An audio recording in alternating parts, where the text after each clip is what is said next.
Okay, so what we're going to be going over here is an excellent program of Espada Daga and Bastoni Daga.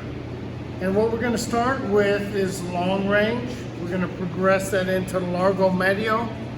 And then we'll do a few exercises in that range.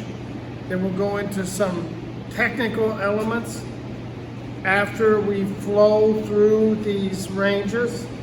We'll get to disarming, and I'm going to teach you something really fantastic, part of Bastoni Daga and Espada Daga that will help you with retention.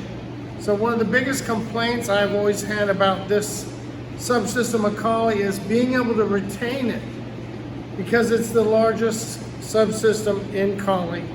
So what we're going to do here is build a platform for you so that you have plenty of good drills and exercises, right? Along with why you do those, where and when to do them, and then how to get to certain places that will offer you opportunity for defanging the snake, whether by fire or by mechanism. In other words, a natural disarm, which is actually chopping the limb, or one that is preceded by strikes and then is just relieving them of the weapon mechanically. So we have a really good set of things we're going to work on today throughout this video series. So, get a training partner and get ready to practice it. We're going to go over it slow enough so that you can learn it while you're watching. Really, how fast I go really shouldn't matter to you, and so we're not going to try to show off. Just give you some good solid instruction like I always do. Okay, so this first part is the long range, and this is part I think is really important because it should precede all other distances with this type of weapon. You shouldn't really be automatically at close quarter when you have weapons of this type. So we'll do this really slow so that you can see it also, so nobody gets hurt. If dog strikes at me, my first motion is just to cut him. Notice I'm outside of the arc of his weapon, so whether or not I cut him really doesn't matter that much. But if I cut him and his hand retracts and he throws the dagger, I just step into that position and cut his arm. Alright? So as he comes at me like that, see, I just go here and then I move here. And that's already cutting. So we call it kind of a zigzag pattern because I'm stepping in a zigzag pattern, and if you continue, then I would follow that zigzag pattern. And this is really hard to keep on camera because the weapons are so long. But initially, if I slash, he'll move to his left, and that's it right there. Okay? Then if I thrust it, he would just shift the other direction, and he would be like that. And that wouldn't matter if I used a horizontal slash and a thrust, or if I came with an overhead strike and a thrust, okay, or if I thrust it and thrust it, right? That's going to be the same basic, and you should really do that exercise itself just like you would what we call the traveling drill. So you're going to be moving up and down and using a lot of distance, and each of you is going to get a turn. You're going to go back and forth maybe 20-30 feet, practicing that as you go, and you should end up seeing the zigzag pattern in your footwork. It's really going to be hard to display it here. So that's really what I'm doing, is trying to create that line where he cannot reach me and he cannot reach me. So I just go like that, cut, and I can also cut to the inside. So if he swung his sword twice, I really wouldn't change my motion. That's a key factor, is you're just going kind of like that. Whether it's a 3, whether it's a 1 and a 2, a 5 and a 2, just going to treat it kind of all the same, because you're at the fighting measure. So you're at the fighting measure and your distance pacing as you go through that, okay? So that's really simple. but I don't really see anyone practicing that. So you should practice it because that's going to be your first order of business. After that, you're going to break into maybe a closer range, yes. But don't start at the closer range and never go back and practice. That first stroke could be the deciding factor. If you don't practice it at all, you're going to end up having that deficiency of maybe that first half a second of combat. You're waiting and you're stationary when you should be moving and already strategizing. Okay, so what we're going to go into now is the basics of the Largo Medio, or it's right in between long range and middle range. It's where we use a lot of the scissor motion. Very, very similar to the Largo. We just add the support of the dagger. So the first one of these we're going to do is so that you learn the scissor, okay? So really as I attack, we're not going to move around much, but this should be very, very mobile, okay? But it's going to be hard to keep in the camera. So if I attack number one and he scissors that, he will answer with a backhand. I just receive it with the dagger, because what we're practicing is him hitting me. Okay, so when I scissor, okay, I catch that, now I do the number two angle, and I catch that here. So he is just answering with one stroke. Okay, all the way through, he's just answering with one stroke. So as I thrust, he's just answering with one stroke. As I get up, he's answering with one stroke. And we just kind of go like that. We go right through the clock or right through the numbering system. Really, really simply like that, okay? But it shouldn't actually be practiced like that. If he gives me a one, I probably am way over here. When he goes two, I probably moved all the way over here to hit. But if we do that on the video, you won't be able to keep it. We really need a drone, okay, to cover it. Which we have, but we can't use it correctly yet. So when I do the scissor like that, and I answer with the backhand, when I move over here, see what I'm really at no time again in the arc of that weapon, but I'm taking a little piece of his arm and backhand. And if I can, I add a little bit of a parry to that, and I add a little bit of just to make sure to that. So essentially it's almost the same as the long range technique. However, I am a little bit closer to him, so I can add that. So we just go like that. We're doing it in a circle now, so that we could try to stay on the camera's viewpoint there, see? But if I'm at the range where I have to use the dagger to defend it, I'm really too close. Okay, so I really probably then should be using kind of a deflection, kind of an entry, instead of the scissor itself. So that's the base scissor, right?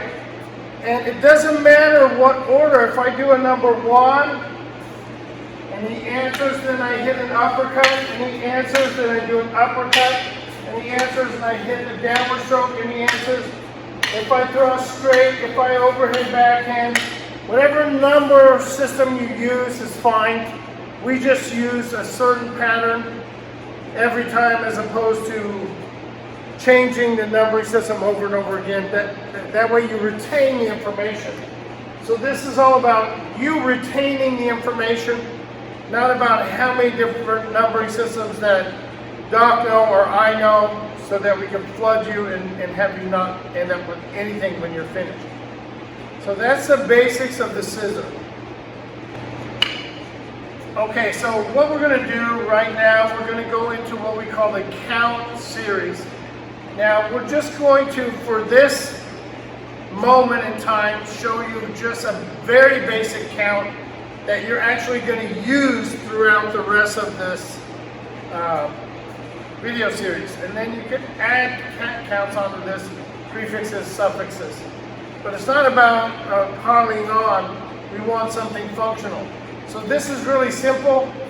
We just strike a 1 and a 2 and then a thrust, backhand thrust. And then we go 1, 2, thrust, backhand thrust. So that's just like that.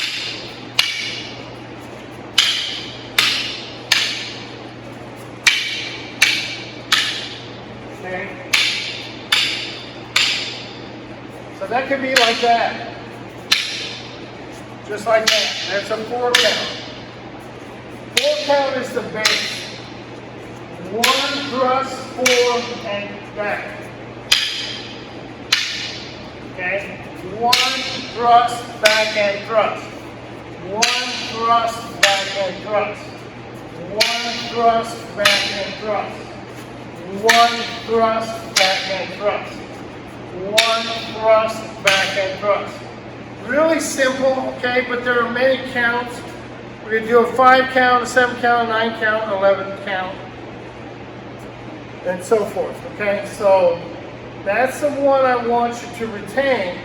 It's just a 1, 2, 3, 4, okay? And even if you just do it stationary, 1, 2, 3, 4.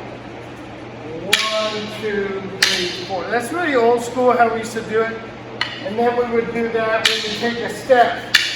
Because in reality, I need to take a step when that thrust is coming at me. And that's going to give me my footwork for what we're going to do every level beyond this. Okay, so that's the basic 4 count, and we're going to use it. So make sure, establish that, because you can't really move on from here unless we establish that, or we're just doing dry fire techniques or dry fire technical elements. I don't want to really spend the whole time doing that. Okay, so what we're going to do now is we're going to go and we're going to use the scissor, and we're going to add on that 4 count that we did.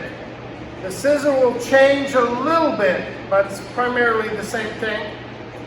So if I strike Daga number 1 and he scissors that, if I strike a number 2, he scissors it, and then I thrust, he does the 4 count. Okay? Then I swing the number 3, and then the number 4, and then I thrust, and he'll 4 count that. Okay? A number 5, and a number 6, and he'll 4 count that. Just circling 7, 8, and he'll 4 count that. Okay? Uppercut, and he'll 4 count that. Okay, downward strike, really doesn't need to do that, and then he'll 4 count that. Okay, now in reality, this could be, if he fed me 1, he might come with a 4, I don't know. But when that thing comes, that's when I need that footwork. He might feed me with a 5, and then a 2, and it doesn't matter, I need that footwork. So that I'm at that position. That's going to get you in the right position to execute all your technical elements. So all your disarms, tie-ups, all the stuff that you probably may already know, but that is really not usable because of the context it's taught in most of the time is out of dry fire, with good reason because it's quite difficult. However, I need to know when I scissor that, and I scissor that, when he's in that position now, he's in a good position to execute. Whether that's just a snap and knock my hand off, or a snap and knock my hand off, or he's going to enter into a disarming technical element, or what I call sometimes a mechanical disarm versus a disarm by fire. Okay? So that's what we're going to take this into. First, we're going to go into a Sombrata, and then we're going to go do some technical elements, and then we'll go and show you why. Okay, so what we're going to go into now is the Sombrata, right, which is a flow exercise, and there are many versions of it, and and I'm not here to chop down any trees or make any enemies, but you know, most people will do this sombrata like this. Here, to here, to here, to here, to here, with whatever configuration they use numbering system-wise, right? See that? So whatever they're doing is kind of right here, and really that's okay. I mean, that's really, to me, that's medio quarto yordi and ubud range. However, you know, I mean, if you want to practice it like that, it's okay. For myself, what I want to do is maybe that first stroke is a long range strike, and then we go into maybe the medio largo, and then we'll get into the medio by the thrust, right? What we call the segundo, right? So our sombrata, pretty much once you learn it, always contains. So what you learn on the single stick side will be a base of fire sombrata, and then you start adding punches. Right now, you should already be able to add punches, so now you're just adding a thrust. Now the thrust can come at any time, but we put it at the end of the cycle so that we can practice, but it doesn't have to be. So if I give a 1, and he gives a 4, and I give the overhead, I will give the thrust with a step. That way he has to move. Then he attacks me with the 1, and I move offline, and then him, and then as I roof block that, he will spot that opening, and he'll try to hit me, and I just move, and that's my 4 count. Okay? And so we just repeat that, because this is just a scissor you did, with the exception of it's a counterattack, and then a riposte. Okay, so right now, once I land up here, anything he does with that weapon is going to get into the technical elements, right? And what I need to understand is, if I'm prepared to go into a technical element or a technique, it needs to be functional, it needs to work quickly, it can't have too many moving parts. Sometimes you just cannot help but have to palisade or swing the weapon side to side, but typically we want it direct and we want it to be as fast as possible, okay? So what we're going to go into next will be what we call the technical elements. Okay, so we're going to go into the technical elements or the disarming phase, and I call this primera y segundo. And this goes all the way back to the 90s when I edited our Baston and Espada Daga training down to some manageable size material. Now, this is still a lot of stuff. Now, what we're going to do anytime we enter a disarm, we don't want to do it when he attacks and then we go like that, because that dagger is right there, and that can also be a fake, right, which we don't practice often. So when he's already attacked me and I did the roof like that, when he thrusts it and I hit this, now when he attacks, this is when I can start entering all my technical things. What we're going to do as primera is cumbiata that and hit the hand. So I hit the hand already, but I don't know if the weapon's out. If I knock the weapon out, I don't need to worry about it. I just take that out. But if the weapon does come, see, I can go right back to my 1, 2, 3, 4. Right back to my basic 4 count. Right back to the 4 count will get me to the disarming phase. So once again, all I have to do is enter that, lift it up, give him the strike, move out of range of the dagger and hit it. Because if he's thrusting already, I'm going to hit it and move, and then I'll pick up the stick on the next time by. Then I'll probably be in a different technical element because the distance will have changed. But right now we're going to keep the distance the same. Just go like that. Hit the head, hit the body, put your arm over, and hit the dagger hand. Just tap his dagger and follow the pathway to the hand. Some people like to go 1, 2, disarm.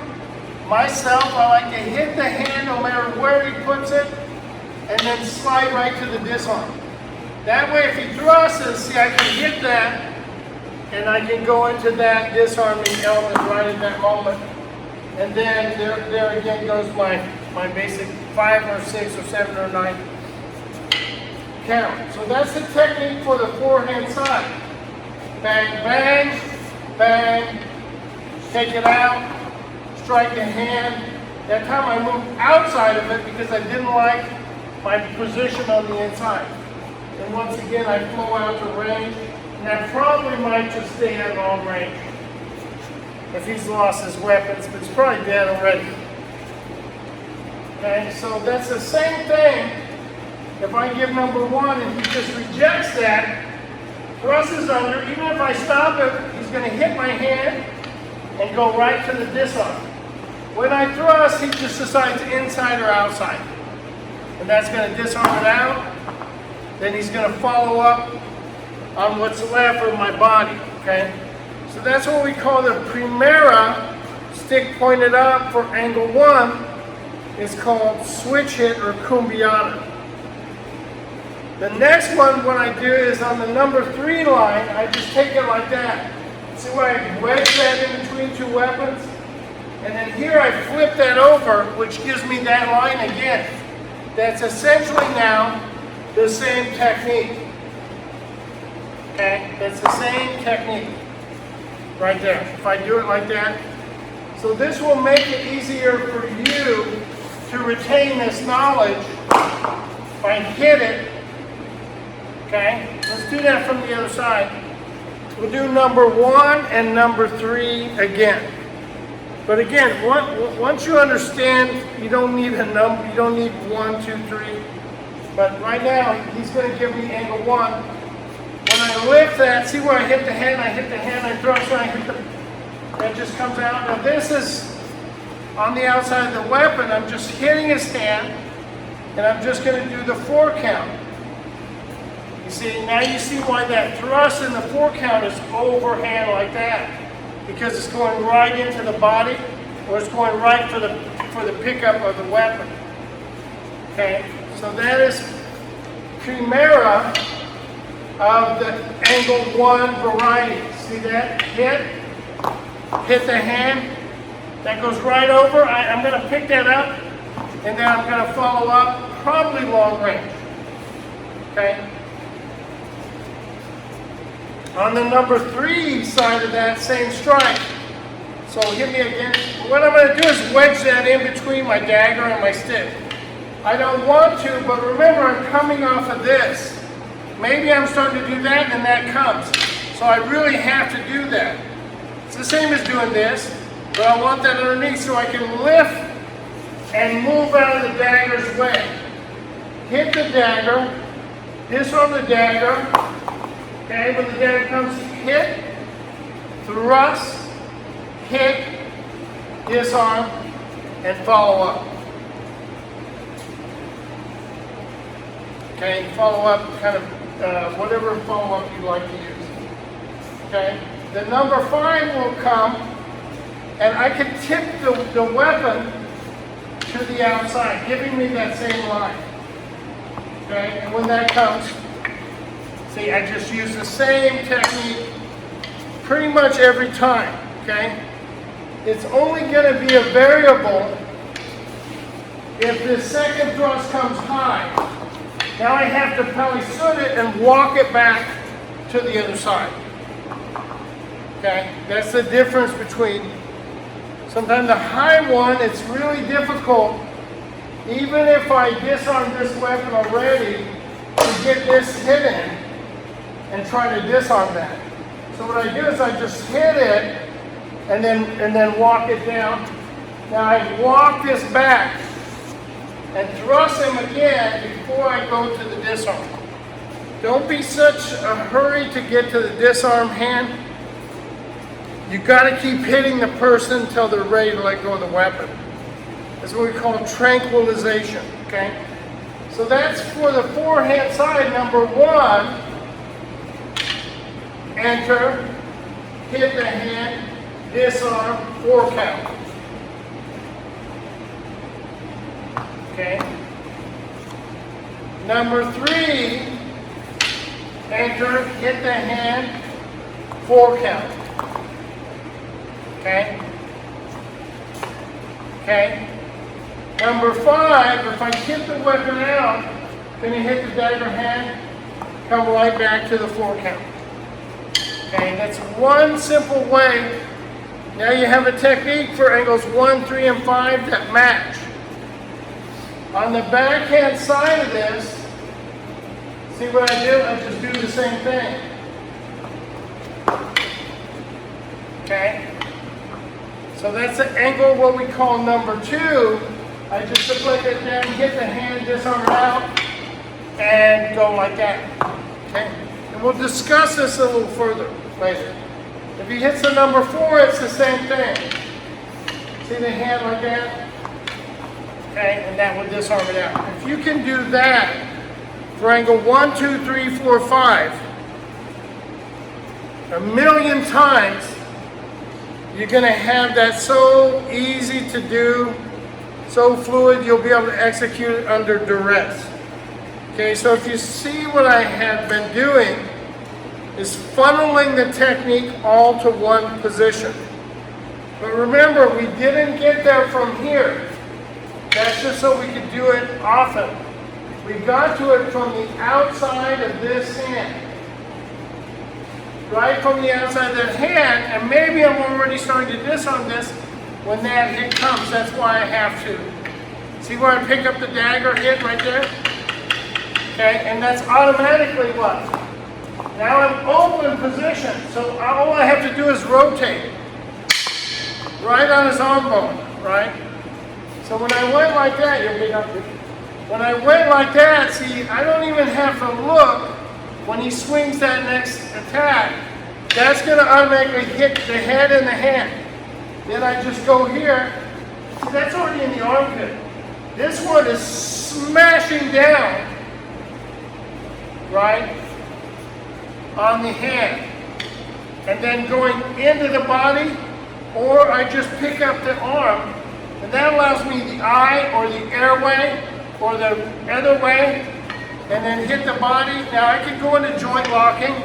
I don't want to do that. I want to get the guy out of my space. I want to finish him off in this video. Okay. So if he hits number 4, it's the same technique. This is why I simplified it, specifically for the reason I want you to learn and be good at it. I can add 30 techniques to this easy. Okay? So if I hit him the backhand side, when he has deflected that, see how his weapon is open? If he hits my hand now, he's in perfect line to disarm that.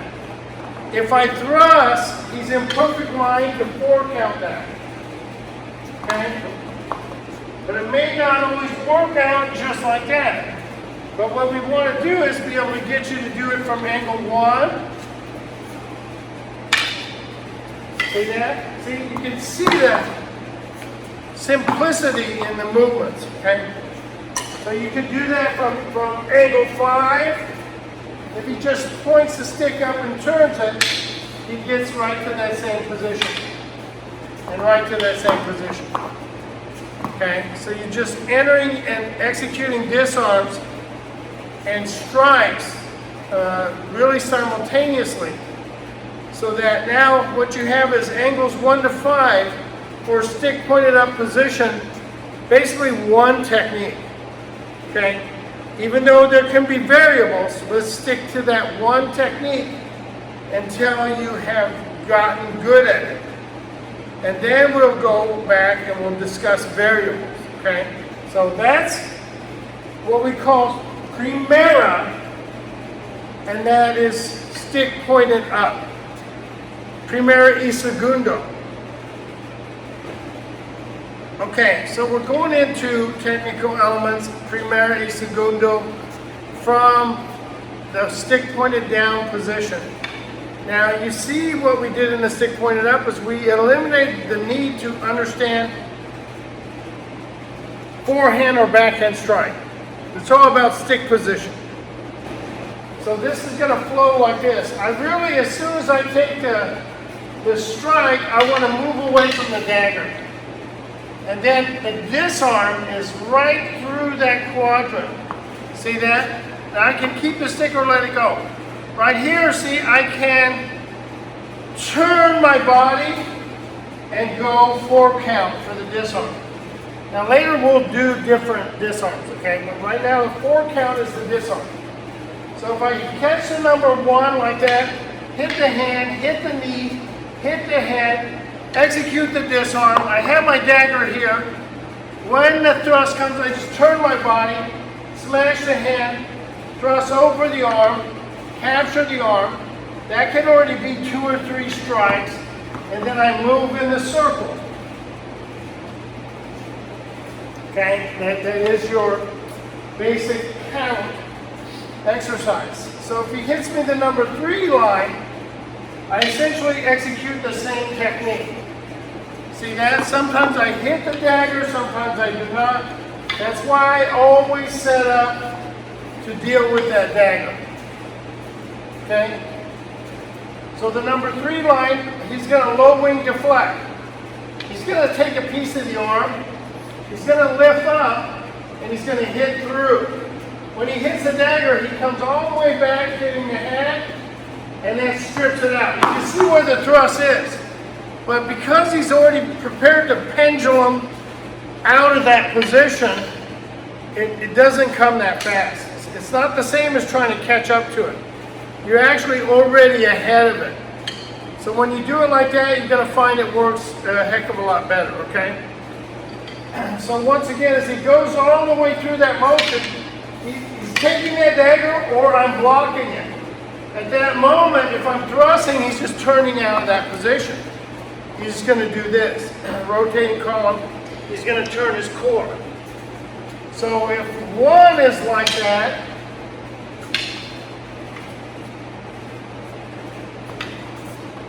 he's going to end up in a familiar position, which is the 4 count, okay? So we're just 4 counting our way out of that. So if I hit the 3 line, and that cuts, and that just hits up, and then he follows that line, and he disarms that out. He's just going to follow up on that angle. Okay, if I hit the 2 line, he will just roof block. And you can see that's the same set of circumstances that he finds himself in. So we're just funneling these techniques into one angle, right? So angle number 2 again is a roof block, or it could be a media fraile block. Okay, it's not really a block. It's just creating the angle, okay? So, if he is that number 2 line, see I could do what we call media fraile. Sorry, no. You see it's just hit that up. And as I hit that up, see that allows me to hit those lines really quickly. And once again, I turn and move, and then I take it out like that. Okay? So that's the same technique. If I do the number 4, if I go like that, you see, this quadrant is taken. So inside, the outside line is taken. This gives me a piece of his hand and a piece of his arm, his hand, his knee, the back of the head, the side of the head, the strike on the weapon, the thrust, the disarm, and then my follow count, whatever count I want to use on the follow-up is available for there. So what you can see is now you have basically a technique for the stick point up and a technique for the stick point down, all funneled into one very similar set of technical disarms, okay, or mechanical disarms. And once you get that down, we can proceed to teach more. So if I hit the backhand side, it's really already off of this thrust, and that's probably turning. So he just takes that out, and then I thrust, and he just takes it out, and he's going to follow up, kind of whatever follow-up that is coming his way like that, see? So we really cannot say, hey, it's going to happen this way every time.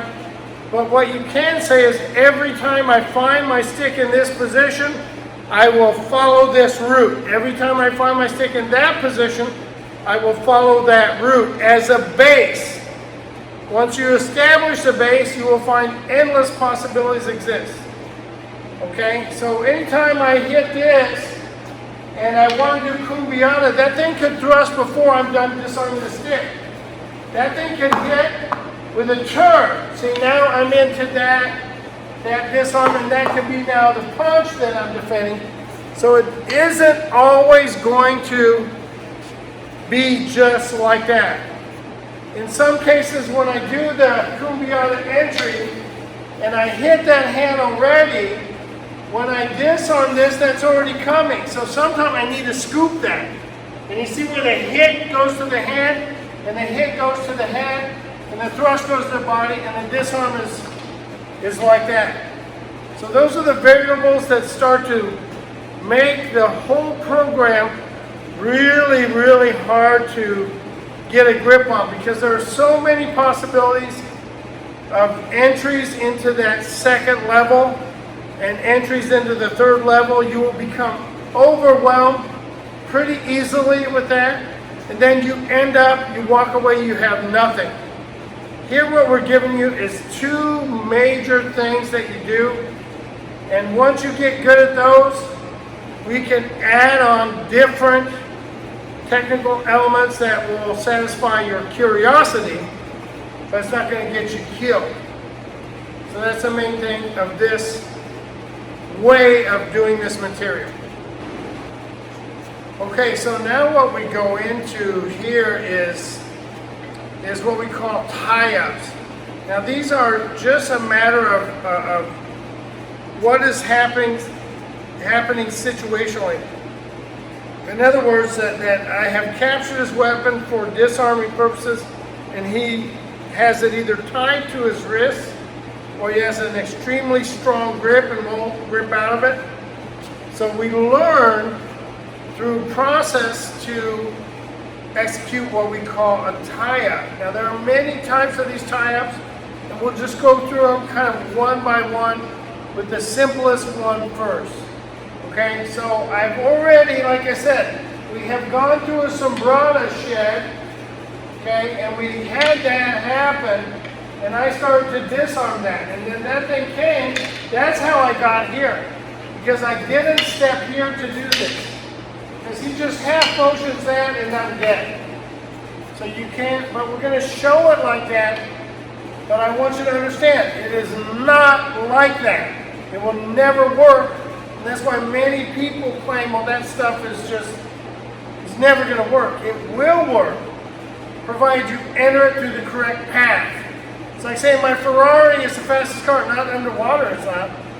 So when I go like this and I cut the bicep, and I lift this up and I hit the elbow, when I come down and I smash the arm, I scoop this out, hitting it again and thrusting here, and then I enter into what we call the matador, or just like stabbing right. And a lot of times I'll step on his foot so he cannot get out of that.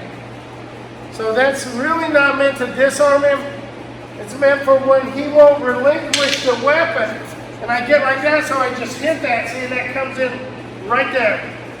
Okay, kind of get both sides of the plumbing there. Okay. So that is number one. Okay, so if a dog does it here, he does the same thing, he enters with that. Okay, when I scoops that, he hits the head, and he brings that right into me with both weapons, okay? So that's the tie-up number one. The second one enters the same way, but as I hit that, and I hit this, you see the secondary hit is here, and the weapon slashes the face, and this hits the top of the head and comes down, and that forms what we call the spear. So I really just tighten that up and I thrust it right into his airway, okay, and that's what we call the spear, okay. So that would be tie-up number 1A. So that is, he just cuts that like that, he hits that, and he brings this completely in a circle, and then he hits the head, and he has that. See, and I'm kind of locked up here, so I really can't get out. If he drops his weight, it's going to pull me right into that thrust. Or if he just points it down, usually that's this way they call it the spear. So if I enter that, see, I made that entry, I hit that hand running, come out, hit the head, and then I end up like that. And if I put it down, see, that just enters in. And you can cut him if he doesn't let go of the stick. So that's a tie-up number 1 and 1A. Sometimes we call it number 1 and 2. But that's starting from the inside position. Okay, the third one from the inside position is when I cut that and I move to this line, I strike him here and I take the elbow up and I insert this through, and now I have a throw position, which is really hard on your training partner's shoulder, and you can slam him into the ground, but really what I want to do is take a step and throw him into a concrete wall or a car door, or right, whatever you have, throw him off a cliff in the jungle, right? Okay, so as he enters that and extends that up, and he hits that, he just thrusts that into my arm, lifting it up, punyo goes over my elbow, and now he has a good throw, or he has a takedown if he wants to drop down. Okay, so he can easily tear my shoulder out if he just went like that. Okay, so that's the third tie up from the inside position. There are more, okay, but we'll just leave it at those 3 so you get it. So number 1 is the matador. See that? So he just brings that down. The thrust is direct from that side. Okay, so number 1 is the matador. Okay, I move it like that and I just thrust it right from that side. Okay, number 2 is the spear. Smack it and bring it down and thrust in there. Okay, so number 2 is the spear. Cut, lift, strike the hand, scoop the arm, strike the hand again, bring the hand palm up this time, which will control it. Hit the face, thrust the airway, or thrust the chest, or you can actually just throw him from here if you wanted to throw him. But probably you're throwing a dead body if you look at all the strikes he's taken. So the third one is when he picks up the arm. So he hits that, cover and hit, and then he just picks this up, and then he just brings that over, and that will disarm the stick. And now he doesn't have to worry about disarming the dagger, he's just going to throw my body off camera, right? So as I do this here, I hit that, see that's cover and hit, lift up the arm, switch positions, and then you have that technique like that. So that would be the third inside tie-up, or tie-up 3A. Okay, so that's the basics of those inside tie-ups. Again, there are more than that, but I don't want to flood so that you can't do them. So try those from the inside, and then get to those, and then we'll give you a way to get to them from another pathway. Okay, so once again what we're going to do is go into the tie-ups, and this time is what we call tie-up B, or from the outside. So once that stick makes contact and I slid it to the outside, I bring the arm down like that.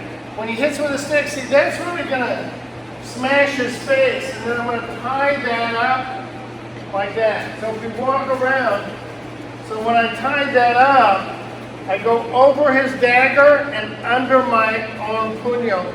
Then I do like a bad bong sound. Then I can thrust this in and then eject the weapon following the hand down. And then I have both weapons, which could be a break and then into my striking follow-up.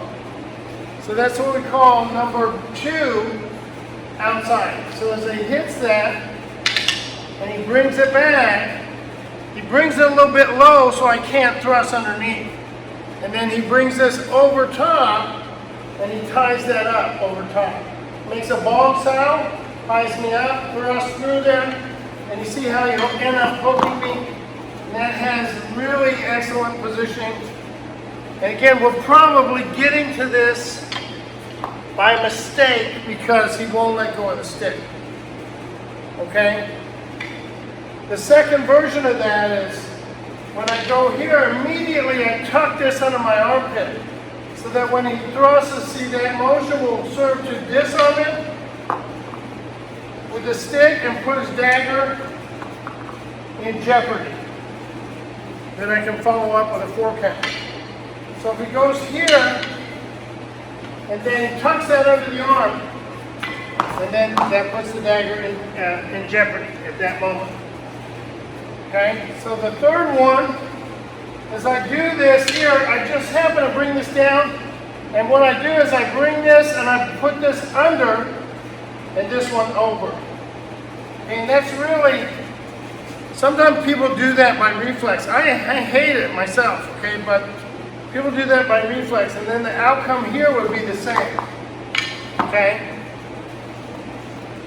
So if I went like that, see how I scrambled that, and I just kind of go like this.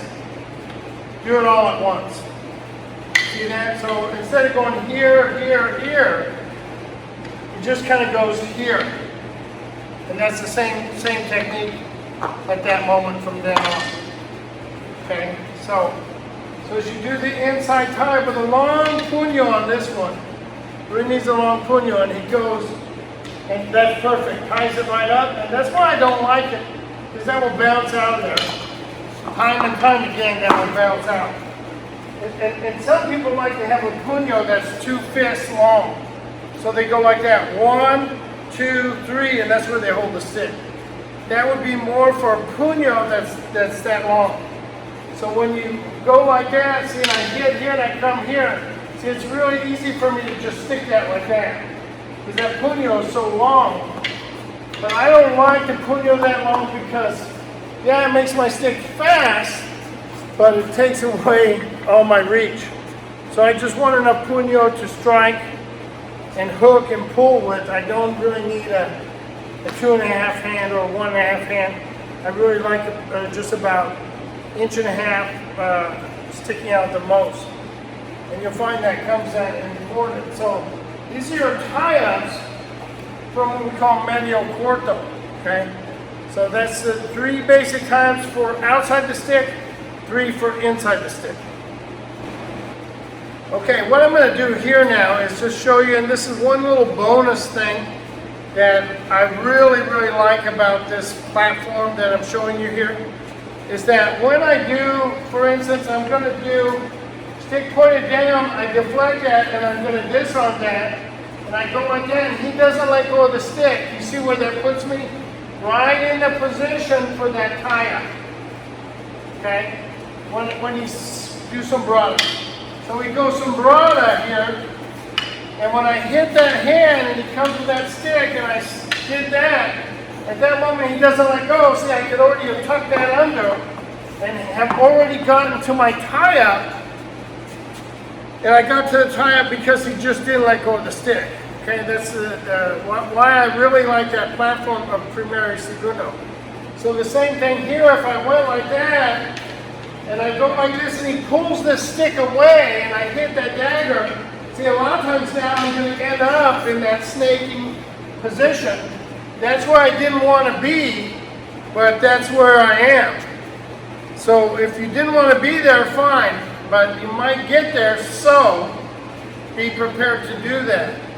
So you see that basic set of techniques that we gave you can flow right out into what people would call a complex technique. Now, I didn't have the intention to do that. I did not have the intention. However, situationally, I was placed in that position to do that. And if you can see this technique here, see, this flows so easily into that technique. You see that? It flows so easily into that. It's just really, really smooth. People say, how do you get to that? Well, that's how you got to that. because I already hit this hand. See, and I'm already trying to do that like that, and I went here.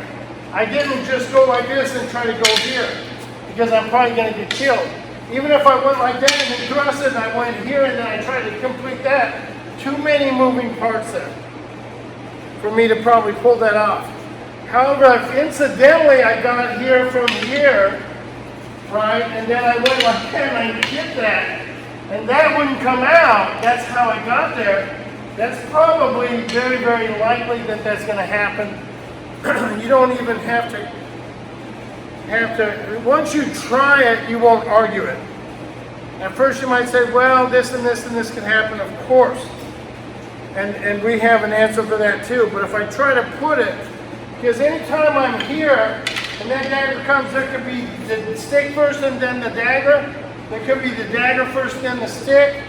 There could be the stick and then the dagger gets scooped. There could be a high thrust, right, with a scoop, okay, which has to be brought back.